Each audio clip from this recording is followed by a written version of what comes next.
botella de agua, pero se aumenta la presión. Pero ¿qué crees? Los ventrículos sanos, durante la vía se está llenando, tú le puedes meter un montón de sangre y la presión se incrementa.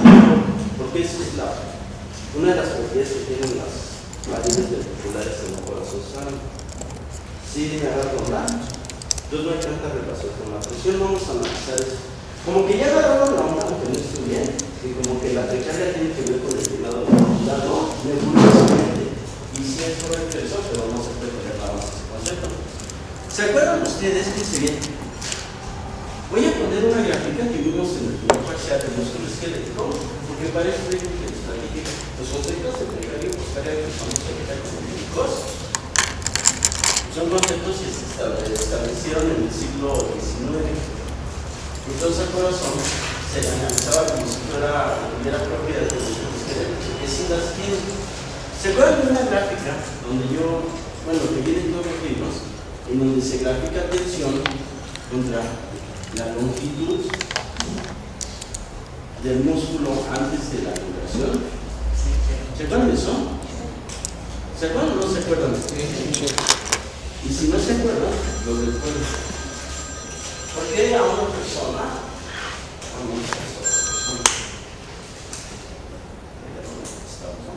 Entonces fíjense, voy a poner aquí la longitud del músculo antes de la contracción. ¿Qué quiere decir eso? ¿Qué me refiero? Que depende de la longitud, va a ser la tensión. Y en algún momento en el que la longitud era tanta que la tensión ya no se podía. Rápidamente les pongo en el antecedente, aunque imagínense que aquí está un ganchito y aquí está amarrado el tendón de un músculo, el músculo que ustedes quieran, ¿no? ¿Sí me siguen? Y esto está agarrado.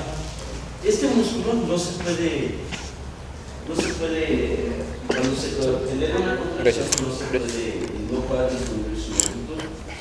Entonces, si yo lo estimulo eléctricamente, si estimulo el nervio eléctricamente, donde van todas las motoneuronas que activan a todas las fibras musculares, se van a activar todas las fibras musculares, pero no puede tener una contracción isotrónica, sino va a ser un isométrico. ¿Se ven eso? Y las isométricas generan tensiones. Entonces, si yo tengo el músculo a esta longitud, lo que voy a hacer cuando estimulo eléctricamente es detectar la tensión que genera el músculo, la tensión. Y entonces, la tensión que genera el músculo ante tal longitud es este valor. ¿Sí le agarran la onda? ¿Qué hacíamos? Ahora subíamos el gancho. ¿Se acuerdan de eso? Sí. Y entonces lo estirábamos, no se puede mover el músculo, pero aumentamos la longitud. Entonces aquí decimos que aumentar la longitud. Vuelvo a estimular y tengo otra contracción de piso medio. No hay cambio de longitud de la masa muscular, pero sí se genera tensión y se genera ahora mucha tensión. ¿Se acuerdan de eso? Sí. Perfectamente bien. Entonces yo observo que a medida que tengo más estirado el músculo esquelético, cuando se descargan las neuronas, las colinas y eso, van a generar mayor fuerza de contracción. ¿Por qué ocurría el incremento de la fuerza de contracción con el músculo cuando está estirado antes de iniciar la contracción, cuando se estira más? ¿A qué le atribuiríamos eso? ¿Qué tiene que ver eso? Que en este punto tú tienes una banda Z y una banda Z de aquí a acá. ¿Sí les queda claro? Entonces esta banda Z, que son los miofilamentos de miosina, engloban los miofilamentos de actina. ¿Se acuerdan de eso? Sí. Pero fíjense bien, porque voy a quitar este músculo, como no está muy estirado, ya tiene depositados antes de que inicie la contracción un montón de miofilamentos de actina. ¿Sí les queda claro? De tal manera que cuando estimuló, son muy pocos los puentes que se van a interpositar y por lo tanto la tensión que se genera es menos. Pero ¿qué pasa ahora si estiro el músculo? Pues todas las bandas Z, todas las arcomeras que se van a separar y entonces ahora cuando vengan los fenómenos que desencadenan el incremento de calcio, la tensión que se genera es más porque tengo una banda de más de las otras. ¿Se acuerdan de eso? Sí. Perfectamente bien. Y luego ustedes se acuerdan que llega un momento en que si lo estiramos mucho ya no se genera mucha tensión. ¿Por qué? Porque ya no banda Z. ¿Por qué? Porque la banda de la línea Z ya no tiene la velocidad. Claro, porque si estiras mucho el músculo, rompes las bandas Z de las bandas. Rompes los miofilamentos aquí en la como si rompieras un cierre y ya no se puede subir. Pero esto es mamada, porque esto ya no existe en el humano, es experimental. Lo que me queda claro es que a medida que incremento yo la longitud del músculo, antes del músculo esquelético, antes de iniciar la contracción, mayor es la tensión. ¿Qué creen?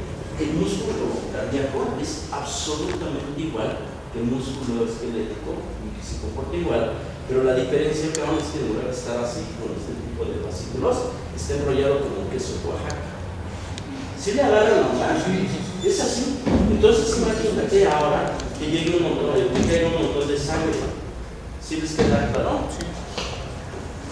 Ahí se para el ¿Cómo se llama ese banda de?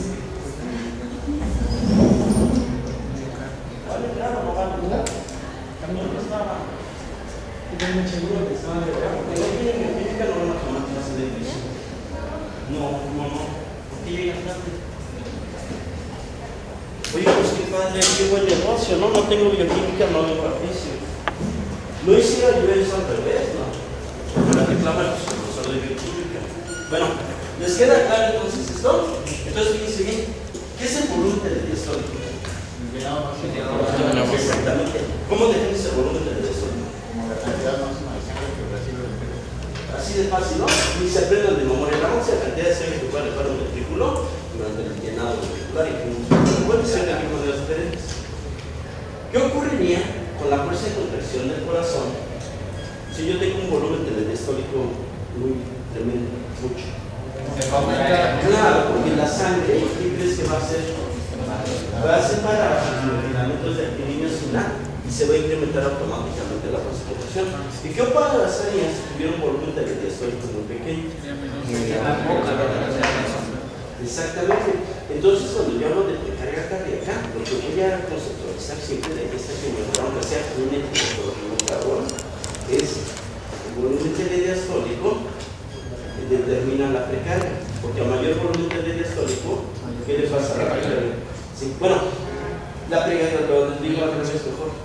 La precarga determina el volumen telediastólico. ¿Sí me explicó? Entonces, cuando yo hablo de precarga cardíaca, me refiero a todos los factores que facilitan o dificultan el llenado ventricular. ¿Sí les queda claro? Si yo tengo una precarga pequeña, es que está llegando poca sangre al ventrículo, a los ventrículos de la diástole. Y si yo tengo una gran precarga, ¿qué me refiero? ¿Sí les queda claro? Exactamente. ¿Sí entienden eso? Ahora, fíjense la siguiente cuestión. Antes de ver qué onda con la precarga, vamos entonces a aprender un asunto que es este. ¿Qué determina el gasto cardíaco? ¿Qué determina el gasto cardíaco? La frecuencia cardíaca y el volumen ¿El gasto latido. cardíaco es igual a qué? Frecuencia Volumen latido por la frecuencia cardíaca. Y esos son los factores que determinan el gasto cardíaco. ¿Se les queda claro? Muy bien. Porque voy a... bueno. Ustedes saben que cuando tienen un paciente muy grave, tú tienes que ver cómo está hemodinámicamente ese paciente para ver cómo está funcionando el corazón. Y entonces, no hay otra que ahora, agarras y metes un catéter subclavio y ese catéter va a la aurícula derecha. ¿Para qué le meterás un pinche catéter a la aurícula derecha a un paciente que está en terapia intensiva o está en un piso bastante arrugado o está en piso y sin intervalos bastante mal? ¿Por qué le metes un catéter? Bueno, pues sí, güey, los baños, de hecho va por acá, va a superior el catéter, pero luego, ¿para qué quieres el catéter ahí? Para poder medir la tensión. ¿La tensión? No. ¿Tensión no? El volumen. Fíjense bien, vamos a entonces analizar esto. No sé que no hemos visto todavía precarga, ¿no? Pero creo que es muy conceptual aprender esto. ¿Esto qué pretende ser? ¿Sí se ve como corazón? ¿Seguro? Oigan, les pregunto una cosa. ¿Qué madre se trae con esa mierda de puto paracetamol? ¿Qué onda con las otras sustancias? Las usan para comer, para hacer ejercicio, Para hacer porno. No, ¿para qué usan la pata blanca? Miren, la neta, no, es bien padre. Pongo los calzones de un paciente y llega un médico con una bata bonita, bien planchada, que no le vuelvan las pinches ácidas a mi papá, que tenga mal aliento, que huela bonito. Y eso ya te da un plus, cabrón, que es un idiota, ¿sí o no? Entonces les explico la bata o la presentación de un médico es muy importante. ¿Ok? Pero yo estudié medicina y pues tenías que andar con saco, con bata de pinche metro y eso, ¿no? Pero ahora creo que hay mucho bullying por andar con bata. Lo que sí me ha sido increíble es que yo he estado en fiestas donde llegan cabrones con bata que están metiéndose mierda en medio y no se quitan la bata. Entonces dices, o sea, perdón, ¿no? Pero no es el problema de la bata. La bata siempre se ha usado, ¿no?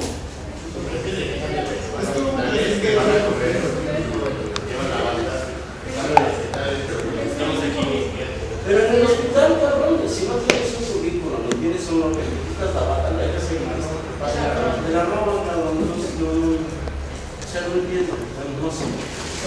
Cosa que no se provoca. Fíjense bien, entonces metes el catéter aquí. Metes el catéter. Para meter el catéter, primero puches un chingo de pulmones, ya son como las principales. Ya le agarras la práctica. Entonces metes a la aurícula derecha el catéter y lo que vas a medir es una madre que se llama PVC. Como el tubo, cabrón. Pero esto no es la previsión del tubo. ¿Quién sabe que no? Sino es presión venosa central. Entonces vamos a ponerlo, vamos a escribir presión venosa central. ¿Qué quieren que sea la presión venosa central? ¿Qué será la presión venosa central? Como aquí, ¿qué será la presión venosa central? ¿Quién está sacando? A ver, ¿saben dónde? No, o sea, ya cuando ya hablamos, sí, pues, ¿qué pasó? La presión venosa central quiere decir la presión que tiene la aurícula derecha. Increíblemente, a mí como médico, medir la presión de la aurícula derecha me da un panorama bien cabrón más ese parámetro para saber cómo está hemodinámicamente el corazón. Ahorita les vamos a explicar por qué. Entonces, fíjense bien, la previsión de la aurícula derecha va de 0 a, ¿qué les gusta? A 2 milímetros de mercurio. Esta es la presión de la aurícula izquierda. Pero ustedes se acuerdan que la sangre se mueve por un gradiente de presión. No lo hemos visto presión arterial, pero sí se acuerdan que el ventrículo genera presiones de 120 milímetros de mercurio cuando se contrae. Y esa presión se la transmite al sistema arterial. Pero también tienes una presión diastólica, que es la que tienes con el ventrículo izquierdo cuando estás con sangre. Entonces imagínense que la presión media, todavía no la sacamos, sabemos que es una presión media, en el sistema arterial es de 100 milímetros de mercurio. Entonces tú tienes una presión sota en el sistema arterial y una presión pequeña en el sistema venoso que culmina donde termina la saturación venosa, que sería la aurícula derecha. Entonces vamos a suponer que la aurícula derecha tiene 0 milímetros de mercurio y tú tienes un gran gradiente que permite que se mueva severa por la saturación mayor. ¿Se le agarra una? Perfectamente. Entonces ahora fíjense lo que vamos a graficar. Hay un concepto que no hemos analizado, pero tenemos que analizarlo ahorita y aprenderlo, que se llama retorno venoso. ¿Cómo qué es el retorno venoso? ¿Cómo que es el retorno venoso? Tú eres el rojo, pero te lo haces como muy bien. ¿Tú de qué me puedes? ¿De 4? ¿Quién les da? ¿María Rosa? Haces bien esta. No, o sea, no lo digo exclusivamente. O sea, yo incluso a los profesores, como yo los considero de estudiante, con ella ya de la universidad, estoy dando clases. Entonces, ¿qué retorno venoso? Bueno, no porque te dejes eso, no, se lo puedo preguntar. ¿Qué retorno venoso?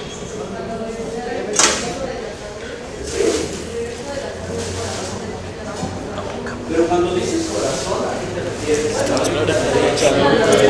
Ya no podemos hablar de corazón, tenemos que separar bien la cámara. Entonces, ¿qué sería? El regreso de la sangre a la aurícula derecha.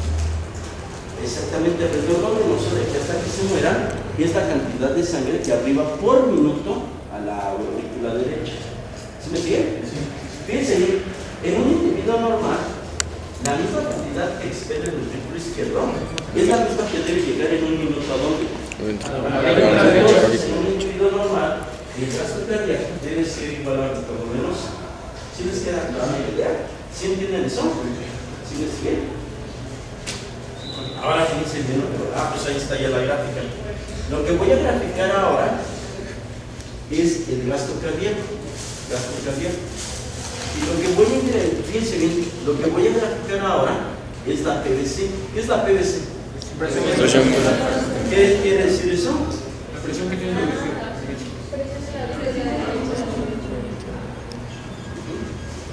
Aunque no crean, hay personas que tienen PVC de menos 2 milímetros de mercurio y la tienen negativo. Que tienen una gran inspiración y hacen vacío y agarran la sangre porque está bastante padre, pero eso lo vamos a ver con los.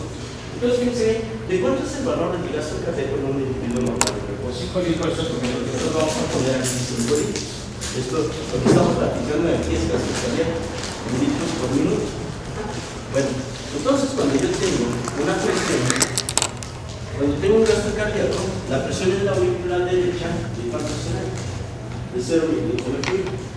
Imagínate que por años o mangas, en este momento se incrementa el retorno venoso. Ahorita vamos a ver las cosas que se incrementan el retorno venoso, pero aunque sea menso, yo ya empiezo a tener en mi mente algo, que el volumen diastólico debe estar muy relacionado con el retorno venoso. ¿Por qué? Es una misma respuesta de sangre que sale del ventrículo, una misma que tiene que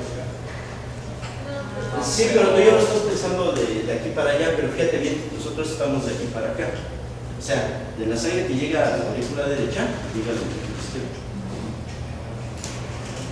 Entonces, fíjense bien, si se incrementa el retorno venoso, llega más sangre al corazón, a la aurícula derecha. Y entonces, si llega más sangre al corazón, debe incrementarse el volumen de diastólico. Sí, ¿no? Es lógico, ¿no? Entonces yo puedo inferir que hay una estrecha relación entre el retorno venoso y el parámetro que determina la precarga, que sería el volumen de diastólico. Ahorita lo vamos a poner con numeritos, más fácil, pero yo como que no queriendo, si no entiendo, lo asocio como un chorro y veo que el retorno venoso está ligado al volumen de diastólico.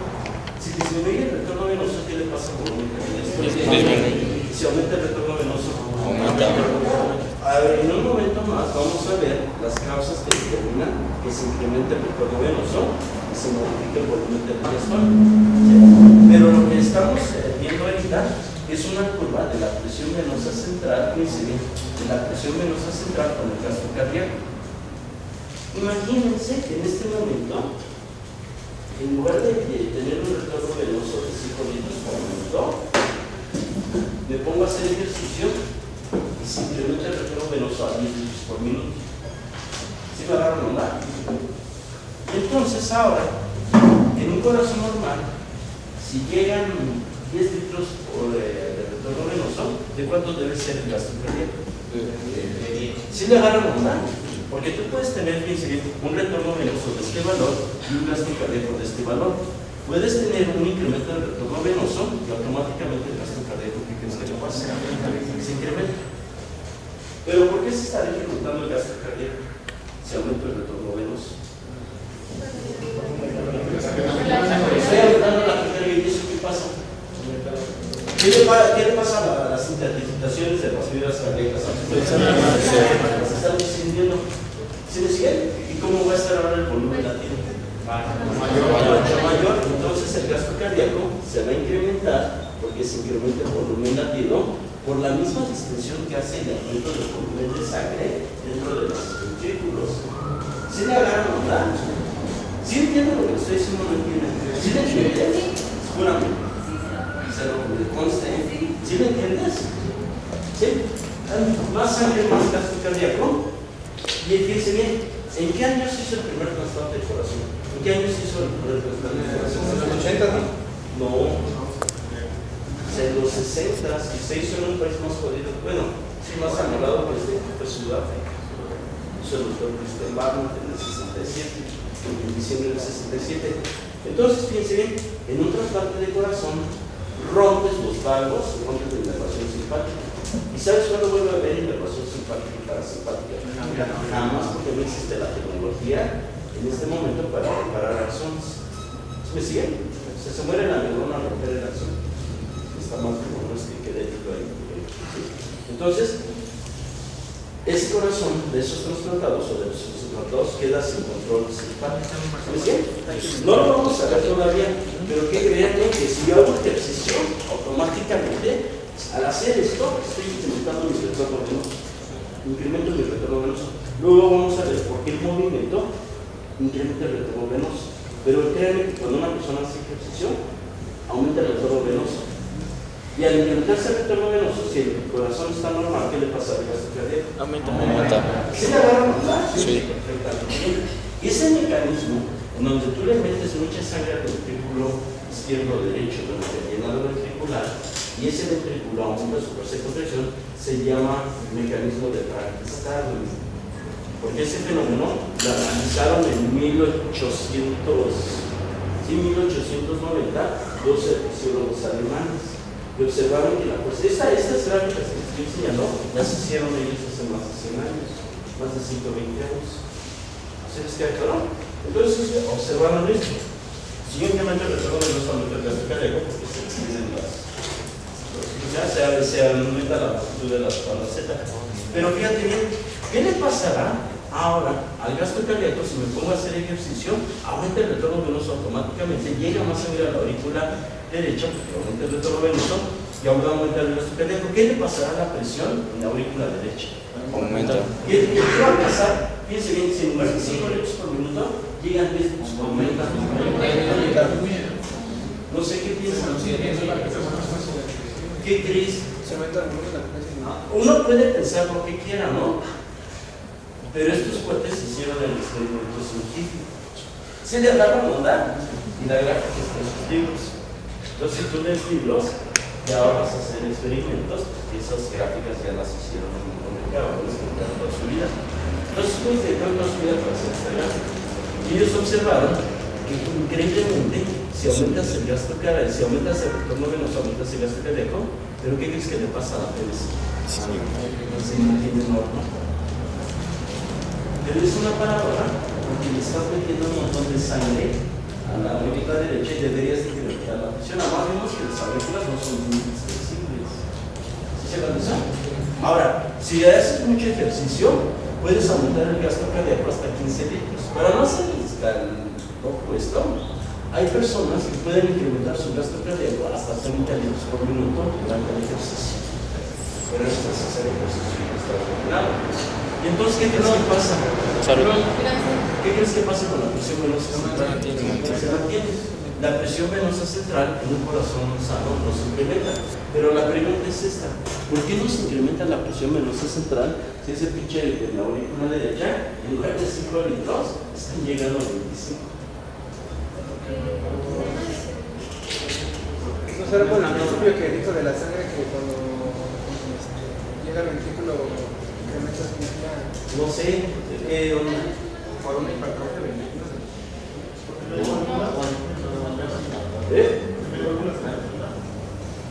No, absolutamente no. Que aumente el elevación, que haga que llegue más rápido la sangre. No, porque digo la sangre a la aurícula derecha, güey. O sea, no hay un impulso como el ventrículo izquierdo que le impulsa todo el torrente sanguíneo.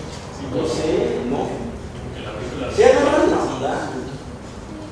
Un corazón, fíjense, a ver, bueno, ahorita les platico qué pasa en el cardíaco. ¿Qué pasa? Porque aumenta la frecuencia cardíaca. Sí, pero fíjense bien, no olvídense la frecuencia cardíaca, porque eso podemos hablar de la frecuencia cardíaca, que sí aumenta. En un corazón sano, si llegan 30 litros a la aurícula derecha, en un minuto, ¿qué crees que hace el corazón? Saca esos 30 litros y quieres un gasto cardíaco de 30 litros, de tal manera que nunca incrementas volúmenes. ¿Sí me explicó? Si te llega un montón de chamas, sí, la sacas rápido. Si te llega poca chamarra, la sacas lento. ¿Sí me siguen? En un corazón sano nunca se incrementan los volúmenes porque se aumenta el retorno venoso, aumenta la fuerza de protección de las cámaras cardíacas por la extensión de la sangre, pero también se eleva la frecuencia cardíaca. Entonces, en un corazón sano jamás se incrementa la presión venosa central. ¿Sí me siguen? Ahora, imagínense que tengo un tipo que tiene una falla ventricular derecha. Entonces, en lugar de tener un volumen latido normal de 70 mililitros, que es el Yakult, este tiene un pinche volumen ventricular el volumen de orina que tiene un cabo con obstrucción de próstata, son las gotitas, cabrón. Entonces, si me siguen, imagínense 15 litros de volumen latido. ¿Sí les queda claro? Entonces, en ese tipo, ¿Qué crees que pasa ahora con la presión en la aurícula derecha? Porque la sangre es un continuo, sale. Pero si tú tienes una cámara cardíaca que no esté funcionando, el volumen latido de este corazón es menor. Y dices, bueno, no hay que tiene un volumen latido menor. El problema de que tengas un volumen latido menor es que el volumen del sistólico, el volumen realmente de sangre al final de la sistole, se incrementa. ¿Sí me explicó? Y entonces, si tenía que entrar este volumen de sangre normalmente en el ventrículo, durante un llenado normal, como ya tienes un montón de sangre previa que no pudiste alojar, ¿sí me siguen? ¿Qué crees? En la aurícula derecha ya nada más puede llenar este volumen o este espacio ventricular, pero no es porque no sale esta sangre. ¿Y dónde crees que se queda la sangre? En la aurícula. Se empieza a incrementar. Y como las aurículas no son extensibles, ¿qué crees que le pasa a la persona en ese central? ¿Sí les queda claro? Entonces, fíjense bien, el problema de esto es que la presión en las cavas es de 0 milímetros de mercurio. ¿Y qué crees que empieza a pasar ahora? O sea, esa sangre va a salir, pero sale más lento. ¿Sí me explicó? Entonces, fíjense bien, no se hagan broncas. ¿Cómo se llama la vena que va aquí? La yugular. Exactamente. Si ustedes van en el metro y ven un paciente que tiene pletora yugular, porque normalmente al 95% de las personas no se les ve si tienen un corazón sano la yugular, no se van a notar. Pero si yo tengo una falla cardíaca derecha, ¿qué crees que va a empezar a pasar con la yugular? Sí. Claro, porque la sangre ya no está pasando aquí, sino que crees que se va acumulando y va distribuyendo la yugular y incrementando la presión. Pero la va aumentando porque la presión y la PVC se está incrementando. ¿Sí me siguen?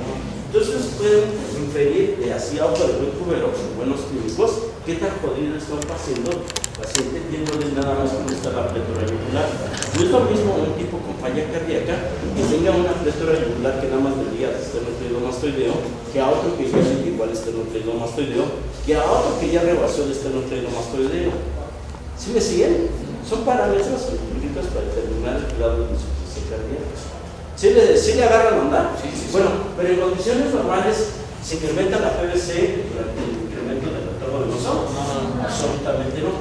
Por eso ese es un parámetro muy importante cuando metes un catéter subclavio para medir la PVC, para ver cómo está hemodinámicamente trabajando ese corazón.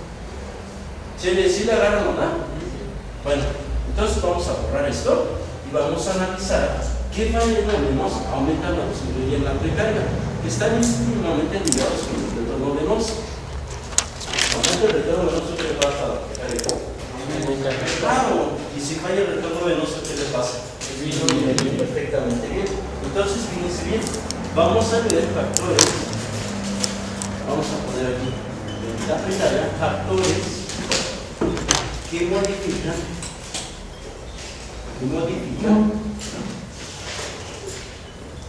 el retorno venoso. ¿Por qué el retorno venoso? Salud. Sí, o sea, se le toma sangre más sobresaxo. ¿Qué factores determinarán el retorno venoso? El movimiento de los ¿Por qué movimiento de los músculos? ¿Para qué músculos? Los papilares. de las extremidades. ¿Por qué? Porque al moverse se presionan más las venas, entonces hay más retorno venoso. Por ejemplo, cuando estás haciendo ejercicio corriendo, en las piernas se presionan más los músculos y hay más retorno venoso. Ok, ¿Qué ¿qué quiere decir? Absolutamente correcto, pero no es tanto por la contracción de las venas. La contracción de las venas en el ejercicio está ligado a la dilatación arteriolar. Pero hay uno más importante, que es así como respiración? No. La extensión de las fibras ventriculares. ¿Cuál? La Perdón. extensión de las fibras ventriculares. No, porque fíjate bien. Mira, a ver si me sigues. Una cosa, estamos viendo factores que determinan el retorno venoso. Tal vez tú tengas un infarto o una persona tenga un infarto y se hace fibroso el corazón, el ventrículo izquierdo o derecho, entonces ya no está sensible. Y claro que se modifica el volumen del diastólico y se modifica la precarga. Pero en este momento estamos analizando factores que modifiquen el retorno venoso, no tanto del corazón en sí. ¿Sí me haga preguntar? ¿Qué factores determinan el retorno venoso?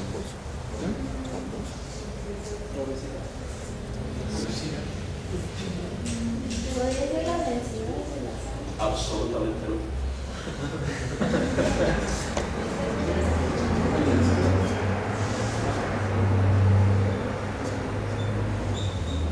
¿Qué es la bulimia? ¿Qué es la bulimia? ¿Qué es la bulimia? ¿Qué es la bulimia? ¿Nunca he visto ese término? Ahora, si está muy cabrón, pues entonces le quitamos esto, güey, y le ponemos Volumen de sangre.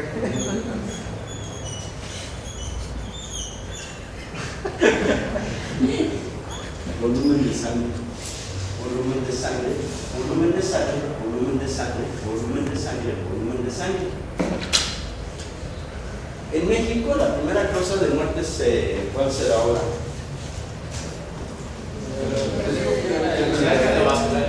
Enfermedades cardiovasculares, accidentes vasculares cerebrales, infartos. Sí, ya no le hagan más. Cuando yo era estudiante, las primeras causas de muerte eran en niños gastrointestinales. ¿Sí? ¿Saben cómo se mide el desarrollo de un país? O cómo uno de los parámetros que usa la ONU para determinar cómo está el grado de desarrollo de un país? No. Las tasas de muerte y mortalidad infantil. ¿Sí me siguen? Y en México, no sé, de 10 niños se mueren 2 o 3 por problemas de deshidratación. Esas cosas, tenemos los primeros parámetros, la ley. ¿Se dan cuenta? Pero eso sí, vemos TV Azteca y vemos que se revisa. Porque es la manera de hipnotizar a la gente para que no proteste. ¿Sí agarran onda? Bueno, tienen los peores parámetros. Entonces, imagínate, ¿de qué creen que se muere un niño que tiene una gastroenteritis bien cabrón? Que tiene 20 evacuaciones al día, cabrón, hace curado. Deshidratación. Pues está deshidratado, obviamente, pero ¿de qué creen que se muere?